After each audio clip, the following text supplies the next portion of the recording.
ইন্দোনেশিয়ার বান্দা আচেহ শহরের কেন্দ্রে অবস্থিত একটি অনিন্দ্য সুন্দর মসজিদ হল বাইতুর রহমান গ্র্যান্ড মসজিদ। এই মসজিদ আচেহবাসীর ধর্ম, সংস্কৃতি, চেতনা, শক্তি এবং সংগ্রামের প্রতীক। বাইতুর রহমান গ্র্যান্ড মসজিদ বান্দা আচেহের একটি যুগান্তকারী স্থাপত্য।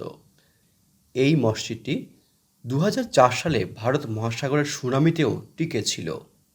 ১৬১২ সালে সুলতান ইস্কান্দার মুদার আমলে নির্মিত হয়েছে ঐতিহাসিক এই মসজিদ।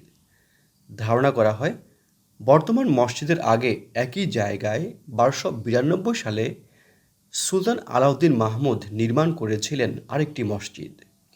১৮৭৩ সালের ১০ এপ্রিল ডাচ ইস্ট ইন্ডিজের ঔপনিবেশিক প্রশাসন যখন ক্রাটনকে আক্রমণ করেছিল, তখন আচেনিজরা বাইতুর রহমান গ্র্যান্ড মসজিদ থেকে কেএনআইএলকে আক্রমণ করেছিল।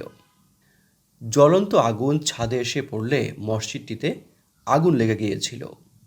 জেনারেল ভ্যান সুইটেন স্থানীয় শাসকদের বলেছিলেন যে তিনি মসজিদটি পুনর্নির্মাণ করবেন। ১৮৭৯ সালে ডাচরা আচেনিজদের উপহার হিসাবে বাইতুর রহমান মসজিদকে পুনর্নির্মাণ করেছিল। ১৮৭৯ সালে প্রথম নির্মাণ কাজ শুরু হয়। প্রথম পাথরটি স্থাপন করেছিলেন টেঙ্কু কাজী আব্দুল মালিক, যিনি ছিলেন এই মসজিদের প্রথম ইমাম। আচেহের শেষ সুলতান মুহাম্মদ দাউদ সিয়াহর রাজত্বকালে ১৮২৮ সালের ২৭ ডিসেম্বর এটির নির্মাণ কাজ সম্পন্ন হয়।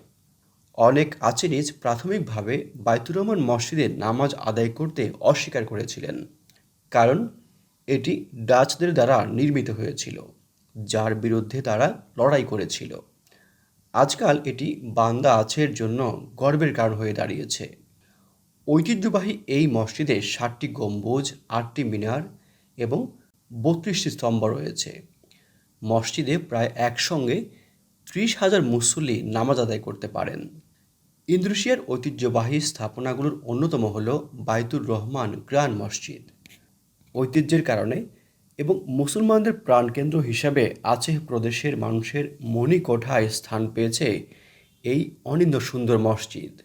বাইতুর রহমান গ্র্যান্ড মসজিদ নিয়ে সাজানো আজকের পর্বটি আমরা এখানেই শেষ করছি।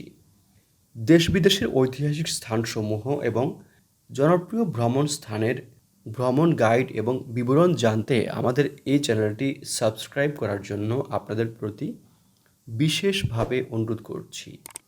আপনারা যেখানেই থাকবেন অনেক ভালো থাকবেন। ধন্যবাদ।